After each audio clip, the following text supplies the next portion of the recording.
Nakabili ng second hand na Aerox yung tropa ko si Maku, oh. Gusto niya paangasin yung kulay nito. Kaya naman, dinayo natin siya sa Marikina para i-makeover yung pintura ng Aerox niya. By the way, mga tropa, black ang nakarehistro dito.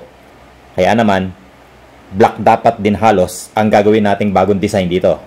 At sinimulan na namin baklasin yung mga fairings. Katulong ko si Maku, unti-unti namin tinanggal. Tapos napadaan naman si Raymar, inutusan lang yata itong bumili ng ulam ng nanay niya. Nakita kami nahihirapang magtanggal ng mga fairings. Tumulong na rin. Kaya yan, 3 na kami. At eto na yung mga fairings niya, mga tropa, nahubaran na natin. Madali lang naman pala magtanggal nito. Ang problema, kung may babalik namin to na maayos. Kaya eto, sinimulan na namin magliha. Nag-wet sanding kami gamit ang number 800 na liha. Napadaan yung tropa namin si Anto. Kaya eto, dumami na kami. Tumulong na rin siya magliha.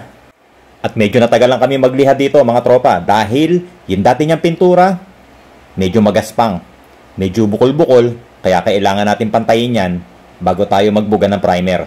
At pagkatapos namin magliha, eto na, nilinis ng maigi ni Raymar. Sinabon niyang mabuti yan, tapos binanlawan. Na sa ganon, masigurado namin na wala maiiwan na dumi at langis dito sa fairings na pwedeng makaapekto sa pagpipintura natin.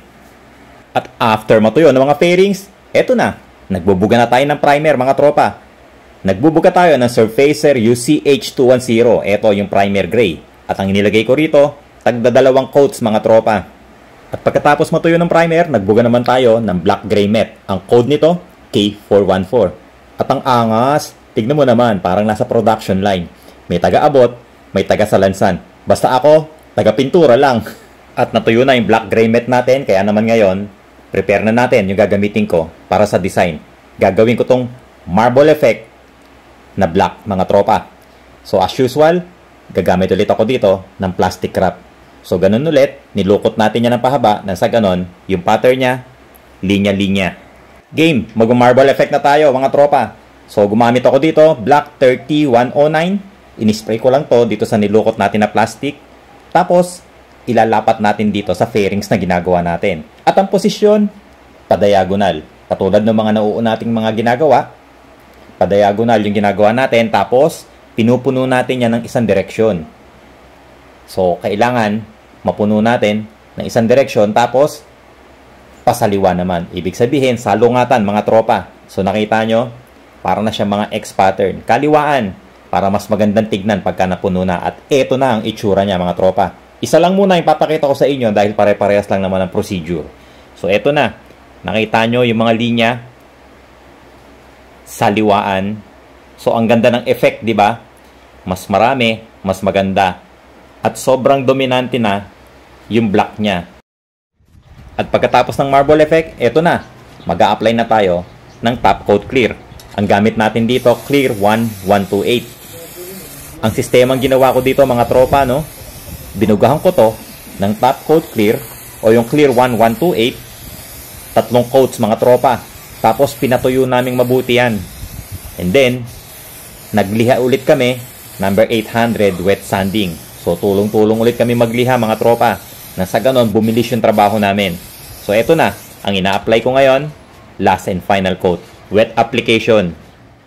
Alright, mga tropa. Tapos na itong project natin. Nakagawa na tayo ng black marble effect dito sa buong fairings ng Aerox.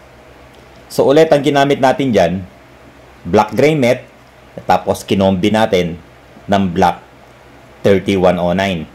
So ito itsura niya. Naglagay din ako dito ng HG77 na hologram dito sa muka at saka dun sa ulo. Ito yung letter V niya, nilagyan natin ng hologram yan, ano. Tapos, sa heat guard, naglagay din ako ng konti. So, ayan. Ganyan lang gumawa ng black marble effect. Gamit yung 2 kulay na ginawa natin. Or yung ginamit natin. So, eto na yung itsura ng Aerox ng tropa natin, mga tropa. Silipin nyo mabuti. Tignan mo yung angas niya, mga tropa. So, ayan na. Yung Aerox ng tropa natin. So, kanina, di ba? Do sa unang part ng video, pinakita natin yung lumang pintura niya. Ngayon, eto na. Bagus na, mga tropa. Ang angas na. So, ayan, mga tropa, no? Sana nakakuha kayo ng idea sana nakapulot na naman kayo ng kaunting kaalaman kung paano gumawa ng black marble effect. So, ulit, maraming salamat sa lahat ng sumusuporta sa Scooter Kid. Siyempre, maraming salamat po sa Samurai Paint Philippines. So, paano mga tropa? Kita-kits na naman tayo next video. Ride safe palagi. Peace!